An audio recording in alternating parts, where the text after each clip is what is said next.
millions of years old. Killers.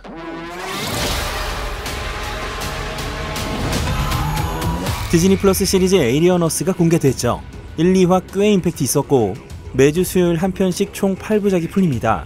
평점은 로튼 94, 메타 84 짱짱하고 1979년 원작 1편의 미학을 TV로 그것도 영화급 질감으로 재현하고 있어 극찬을 받고 있는 중인데요. 오늘은 이 작품을 즐기는 데 도움이 될 만한 본격적인 분석 리뷰를 준비했습니다. 바로 들어가 보시죠. 여러분은 지금 기묘한 케이지를 보고 계십니다. We don't lock them down. It will be too late.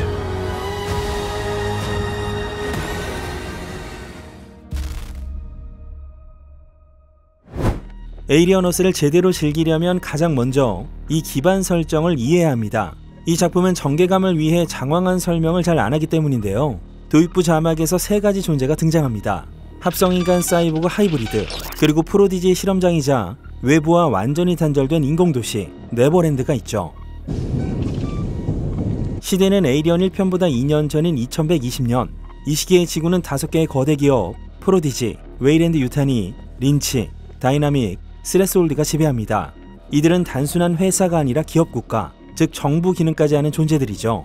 It's since AI that started by a kid maybe 10 years ago. Boy Cavalier. 그중 프로디지는 천재 소년 보이 카발리어가 세운 신생 기업이지만 압도적인 혁신 기술로 이미 판을 주도하고 있습니다. 그 대표적인 사례가 바로 We're fast, we're strong, we don't break. 하이브리드. 메커니즘을 보면 불치병이나 사고로 곧 세상을 떠난 아이들의 뇌 신경망과 전기 패턴을 프로디지가 개발한 뉴럴 매핑 기술을 통해 초고해상도로 스캔합니다. 그 데이터를 마인드 파일이라는 디지털 의식으로 변환해 양자 데이터 뱅크에 저장하죠. 이 시점에서 이미 디지털 불멸의 가능성이 열린 겁니다. 그 다음 이 마인드 파일을 인공섬유 근육, 합성 골격, 바이오폴리머 피부로 제작된 합성 신체 뇌칩에 업로드합니다. 이건 그동안 웨이랜드 유타니가 추구했던 영생의 방식과 차이가 뚜렷하게 드러납니다. 웨이랜드 유타니는 외계 생물을 이용한 생물학적 수명 연장을 추구했죠. 말 그대로 가능한 오래 살아남는 인간을 만들려 했고 You're going to be the first person to transition from a human body to a synthetic. 프로디지는 죽음을 이긴 인간을 구현하려 했습니다. 두 기업의 관계를 볼 수 있는 또 다른 포인트가 2화 후반에 나오는 상호 조약 언급 장면입니다. I'd like permission to send a team. Any incursion on a Prodigy territory will be construed as a hostile act. I want what's on that ship. 서로의 영역을 침범할 수도, 상대 기술이 어디까지 왔는지도 모르는 미묘하고 긴장감 있는 관계죠. 원작 1편에서 웨이랜드 유타니는 제노모프의 무지한 상태에서 조우했지만 그로부터 2년 전인 에이리어너스에서는 The specimens are the mission. Period. 이미 모로우를 통해 표본 확보 계획이 존재합니다. 다만 이때도 구체적인 데이터는 프로디지를 넘어서 웨이랜드 유타니 본사까지 전달되지 못했을 가능성이 있습니다. 쇼러너 노아 홀리에 따르면 프로메테우스, 커버넌트의 복잡한 설정을 따르지 않겠다고 밝혔으니 동일 세계관이지만 새로운 해석으로 접근한다고 보시면 되겠습니다.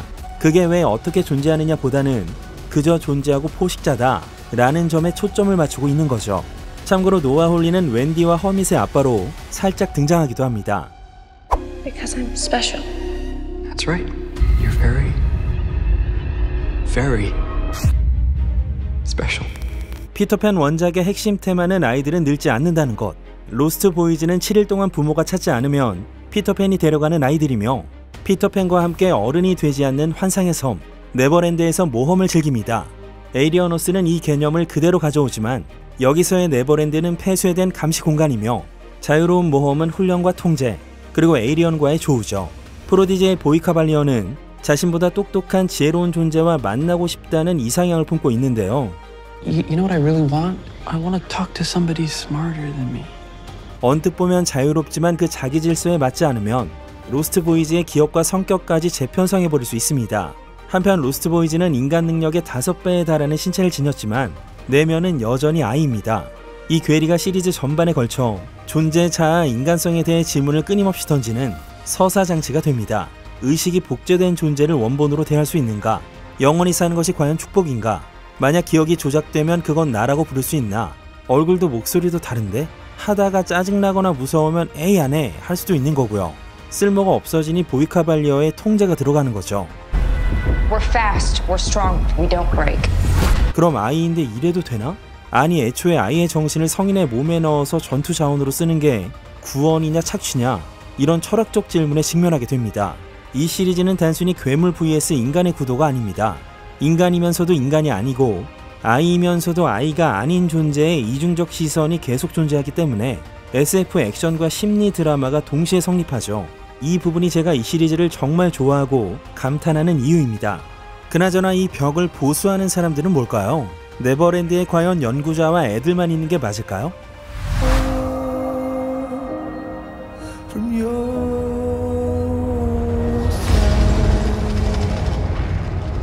USC SS 마지노호는 웨이랜드 유타니의 심우주 탐사선인데요. 생물 샘플 수집 및 연구 목적으로 설계되었습니다. 1화 초반 노스트로모호의 레퍼런스를 완전히 계승하는 장면들을 보여주기도 하고요.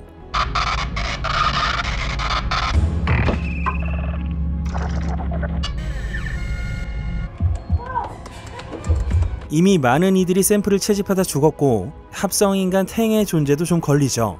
1화 식사 장면에선 탱이 마치 숙주를 보호하듯 했고 배 위에 손을 올리는 장면도 있었습니다. 아직 규명될 것들이 많죠. 이런 마지노호가 프로디지가 지배하는 도시 뉴시암에 통제불능 상태로 떨어지면서 벌어지는 사건을 다루기 때문에 이 마지노라는 명칭이 와닿습니다. 우리가 흔히 마지노선이라고 쓰는 말은 프랑스가 제1차 세계대전 이후 독일 침공에 대비해 국경에 세운 요새 방벽을 제2차 세계대전 때 독일군이 벨기에를 통해 우회 침공하면서 무력화시켜버린 사건에서 유래되었습니다. 즉 마지노호는 우주 생명체에 대한 웨이랜드 유타니의 완고한 자신감의 상징이고 이미 추락으로 그 과신의 한계를 드러낸 것이죠. 노아 홀리는 마지노선이 오류 불가능성에 대한 오만이라고 표현했는데요. 회차가 거듭될수록 이 말이 어떤 의미인지 드러나지 않을까 싶습니다. How's our girl? She's ready. If I'm not human, what am I? 캐릭터도 살펴보죠. 일단 피터팬 같은 인물인 카발리어. 마치 소셜 네트워크의 주커버그와 데스노트의 애를 섞은 듯한 역대 최연소 조만장자로 성격은 매우 자기중심적. 심지어 웨이랜드 유타니를 대놓고 무시합니다. 항상 다른 이들보다 20수는 앞서 있기에 상대의 반응이나 결과가 나타날 때쯤이면 자기한텐 아무 의미도 없고 편한 차림에 맨발로 다니는 건 유쾌하지만 책임감이 없다는 반증이기도 합니다.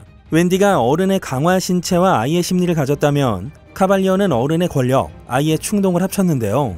이런 사람이 전통적 기업의 불멸 욕망을 의식 전송 기반의 종교체로 밀어붙이면서 헤게모니를 주려하고 결국 웨이랜드 유타니와 프로디지의 불멸 이데올로기의 충돌이 벌어집니다. 심지어 보이는 웬디를 상품화된 구원으로 보고 웬디의 감정과 윤리는 보이의 효율과 속도와 부딪히게 됩니다. 보이에게 로스트 보이즈가 기업의 리소스일 뿐이라면 제노모프는 어떨까요? This ship collected specimens. Monsters. 보이의 급진성과 대조되는 건 사실 웬디가 아닌 모로우입니다. 모로우는 합성인간이나 하이브리드와 달리 유기적 요소와 기계부품이 공존하는 개조인간이죠. 웨이랜드식 점차 업그레이드하는 인간의 표본이자 인간과 기계의 타협안이라고 보시면 되겠는데요. 보이가 한 번에 확 점프하는 혁신을 추구하는 반면 모로우는 자기 몸처럼 점진적인 변형을 선호하나 결국 웨이랜드 유타니의 하수인이라는 한계가 있습니다. 감시자이자 통제자이기 때문에 뒤로 갈수록 괴리를 느끼게 되고요. 기술이 얼마나 인간을 대체해도 되는지 질문을 던지는 장치가 되죠. Just calm down. Hands now. Just take calm, friend. They can sense fear. Not your friend.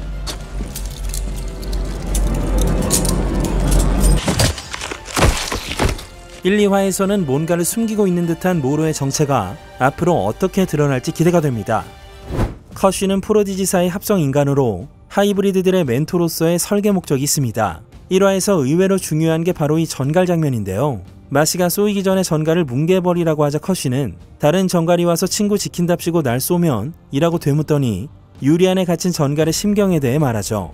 Think about a scorpion must feel, trapped under glass, menaced by giants. 이건 마시 입장에서 보면 하이브리드가 전갈처럼 갇힌 존재들이라는 은유지만 커쉬 입장에선 갇혀있는 전갈이 왜 쏘는가? 라는 질문과 모든 행동이 결과를 낳고 그 결과가 또 다른 대응을 부른다 라는 인과관계로도 이어집니다. 그 대상은 제노모프가 될 수도 있고 하이브리드나 네버랜드 유리벽 안에 살고 있는 자신도 될 수 있겠죠. 커쉬는 맥락을 읽는 존재이기 때문에 그의 판단이 시즌 전체에서 복선을 품고 있습니다.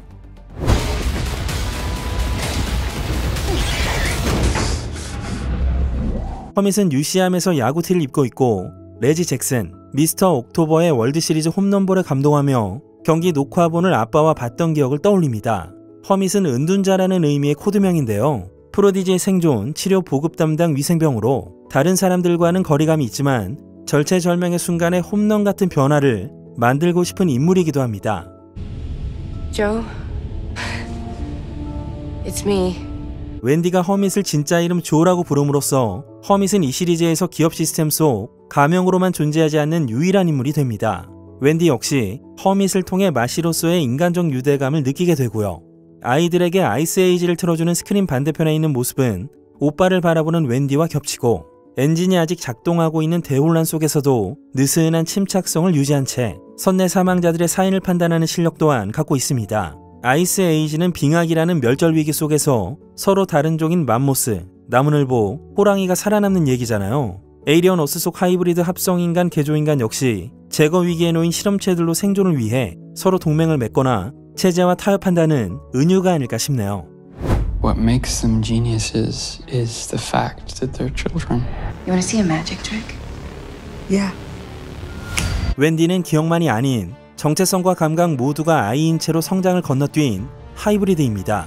불멸의 존재지만 정신적으로는 완성이 안 됐죠. 총몽과 공각기동대가 모티브인 듯하고 특히 공각기동대 극장판은 철학적인 질문을 많이 던진 작품이었습니다. 웬디라는 이름 자체가 서사 전반을 꿰뚫는 메타포이기도 한데요. 피터팬 원작에서 웬디는 네버랜드에 들어가 로스트보이즈를 돌보며 아이들의 가짜 어머니 역할을 하는 인물입니다. 에이리언 어스에서도 프로디지가 그 역할을 요구하고 웬디는 수행하죠. 동시에 그둘 중 한 명이라는 모순적인 위치에 있기도 합니다. When do we get to go home?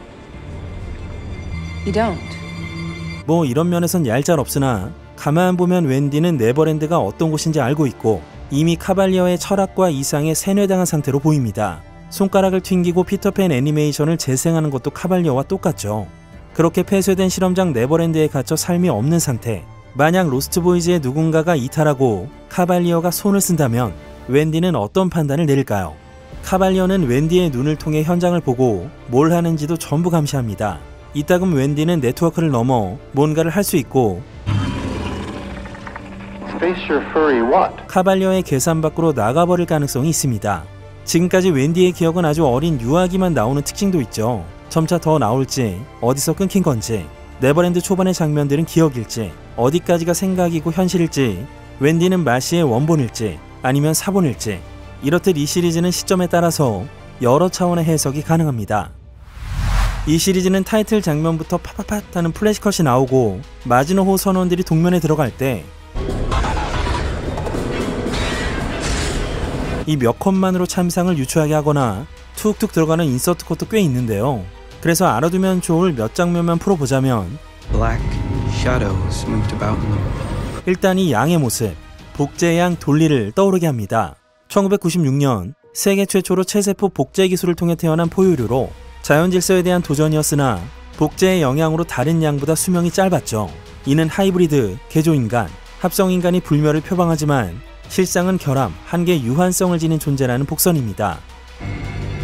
잠깐 나왔던 세 마리 현명한 원숭이는 17세기 초 에도 시대 일본 니코의 도쇼구 사원에 있는 목조 부조가 모티브입니다. 악을 보지 말고 듣지 말고 말하지 말라는 건데요. 웨이랜드 유탄이나 프로디지 같은 기업은 하이브리드 개조인간 합성인간에게 불필요한 사실을 보지도 듣지도 말하지도 않게 함으로써 체제에 순응하게 합니다. 이 석판은 그 철학을 시각적으로 압축한 기업의 암묵적 교리이고요. Squash it. What if, while I'm squashing it, another scorpion stings me to protect its friend? It scares me. 커쉬가 정갈로 알려준 인과성, 모로우의 점진적인 철학 변형, 웬디의 감정 어감 모두 이 세 마리 원숭이 규칙과 연결됩니다. 끝으로 정리할 건 외계 생물체들입니다. 주된 공포의 중심인 제노모프 외에도 여러 개의 알이 발견되었고 페이스허거가 튀어나오기 직전이죠. 여러분의 재미를 위해서 지금까지 등장한 것만 정리하자면 가장 눈에 띈 건 이 눈알 촉수 되겠습니다. 상대의 눈을 대신해 들어가 숙주를 조종하는데요. 제노모프는 눈이 없기 때문에 이 생물의 공격이 통하지 않을 걸로 예상되고요. 1인칭 시점을 부여받았다는 건 지적으로 생각하는 생물을 뜻하기 때문에 매우 교활할 것으로 예상됩니다.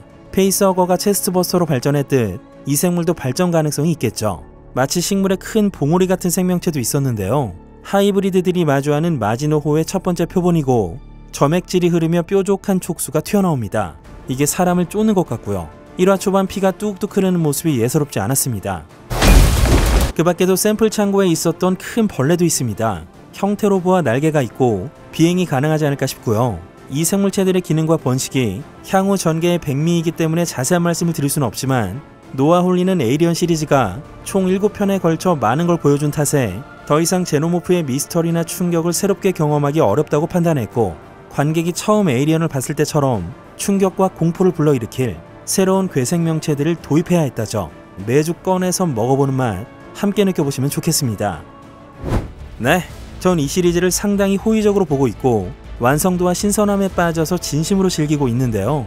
리들리 스콧 카메론식 미학을 적절하게 TV 포맷으로 옮겨놨고 철학적 주제와 새로운 괴생명체도 확장해서 공포의 결도 다양해졌습니다. 동시에 초거대 기업의 권력 구조와 캐릭터 심리를 집요하게 파고들면서 상당한 몰입감을 주죠. 프로덕션 디자인은 좀 기대 이상이었습니다. 레트로 퓨처 미술과 실사와 CGI의 적절한 균형감, 분할 초점 캔티드샷 플래시컷 등 보는 재미에 점층적인 호러, 분위기와 효과음, 음악도 너무 훌륭했고요. 리들리 스콧의 프리퀄 축이 거의 소거되었다는 점은 좀 갈리는 지점이긴 하지만요. 프랜차이즈를 제대로 터뜨려 확장을 했다는 점만은 분명합니다. 이 영상이 에이리어너스를 즐기실 분들께 도움이 되길 바라며 오늘은 여기까지 하겠습니다. 이제 인간의 오만함이 괴생명체에 의해 박살나는 원초적 쾌락과 스릴이 다가오고 있습니다. 시리즈 에이리어너스는 지금 디즈니 플러스로 독점 스트리밍 중입니다. 지금까지 중요한 케이지의 케이지였습니다. This ship collected 5 different life forms from the darkest corners of the universe.